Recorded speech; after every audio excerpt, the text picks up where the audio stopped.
May bago ng guidelines ang Office of the Ombudsman kaugnay sa paghingi ng kopya ng Statement of Assets, Liabilities and Net Worth o SALN ng mga matataas na opisyal ng gobyerno.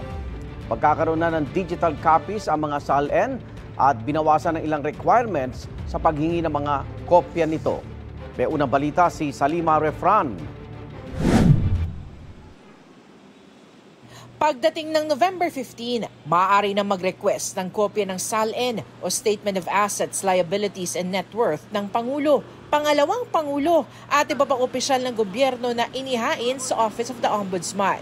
Nitong October 31 kasi ay naipalathala na ang guidelines para sa public access sa mga SALN. Kung dati, kailangan pa ng notarized letter of authority mula sa may-ari ng SALN bago makakuha nito. Ngayon, inalis na yan.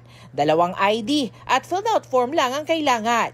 Batay sa guidelines, lahat ng hiling para sa kopya ng SALN, papayagan, liban na lang sa ilang kondisyon.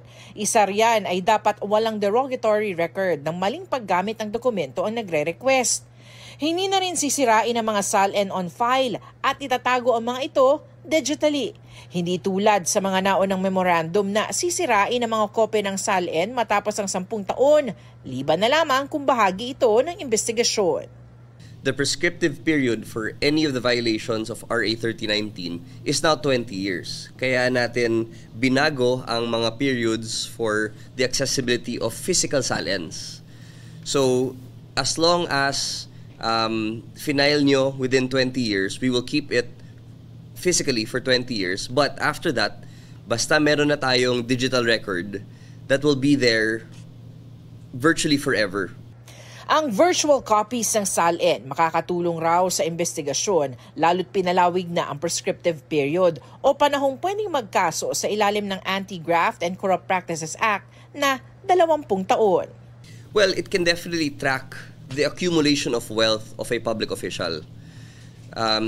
When somebody declares something at a certain point in time, and that is a sworn statement, yung SALN is sworn to that is usually used in conjunction with SALNs is the lifestyle check.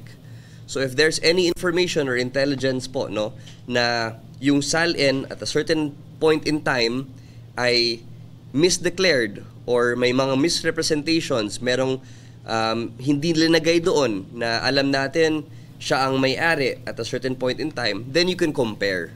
Ayon sa Office of the Ombudsman, first in, first out ang pagproseso sa mga request para sa SALN. Pero dahil inaasang marami ang hihiling ng kopya ng mga ito, humihingi na agad ng pangunawa ang Ombudsman. Wala pa ring inaanunsyo kung magkano ang babayaran sa SALN request.